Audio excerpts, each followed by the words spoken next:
আসসালামু আলাইকুম। আজকে আপনাদের সাথে আবার একটা নতুন ভিডিও শেয়ার করতে আসছি আমি। এই গরমের ওয়েদারে আপনার আমগুলো আপনার বাতি হয়ে গেছে।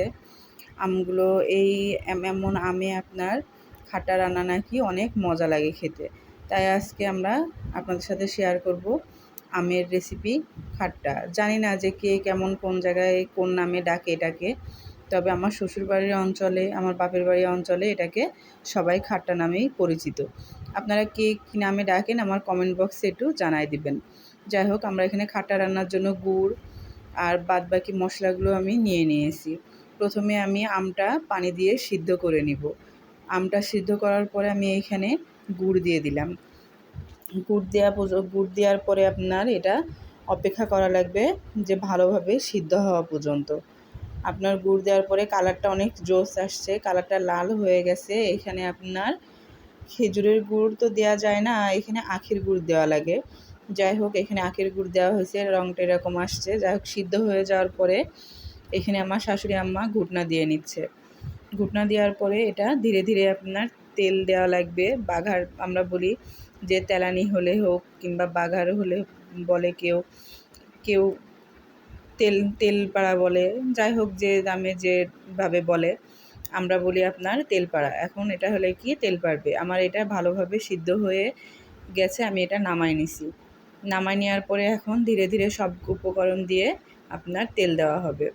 দেখতে থাকেন যে কেমনভাবে এটা তেল দেওয়া হয়। টক মিষ্টি জিনিস তো অনেক লোভনীয় একটা জিনিস, অনেক মজা লাগে খেতে। আপনারা বাসায় ট্রাই করে দেখতে পারেন। এখানে আপনার দেওয়া হলো সরিষার তেল। সরিষার তেল দেওয়ার পরে এখানে রসুন কুচি দেওয়া হবে।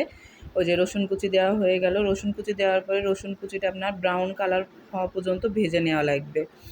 আগেকার দাদি নানিরা বলতো যে পাত্রী দেখতে আসলে খাটা রান্না করতে পারে কিনা। অবশ্য আমি খাটা রান্না করতে পারি না। এখানে আমার শাশুড়ি আম্মা খাটা রান্না করছে, আমি পাশে থেকে ভিডিও করছি যে আপনাদের সাথে আমি আজকে শেয়ার করব যে কে কেমন খাটা রান্না করতে পারে। অবশ্য আমার শাশুড়ি আম্মা অনেক সুন্দর একটা খাটা রান্না করতে পারে। তার রান্নার হাত আগে থেকেই নাকি অনেক ভালো। যাই হোক, আপনারা দেখতে থাকেন যে খাটাটা কেমন করে রান্না করা হয়। রসুনটা আপনার ব্রাউন কালার হয়ে যাওয়ার পরে এখানে দিয়ে দিল আপনার গোটা শুকনা মরিচ। এখন শুকনা মরিচটা একটু লাল লাল হয়ে গেলে তেজপাতা দিয়ে দিবে। তেজপাতা দেওয়ার পরে আপনার এখানে কালো জিরা দেওয়া লাগবে।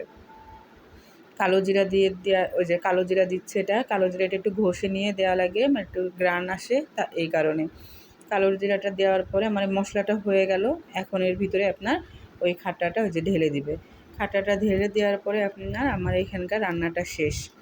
অবশ্য এটা সবারই মোটামুটি পছন্দ হবে, কেননা যে গরম পড়ছে রে ভাই, তেমন গরম। এখন এই গরমের ভিতরে একটু টক মিষ্টি খেলে সবারই ভালো লাগবে। এই কারণে আজকে আমি এই ভিডিওটা আপনাদের সাথে শেয়ার করলাম। আপনারা কে কোথায় থেকে দেখছেন, কেমন লাগলো আমার কমেন্ট বক্সে জানাই দিবেন। আজকের ভিডিও এখানেই শেষ করলাম। আগামী দিনে দেখা হবে। আল্লাহ হাফেজ।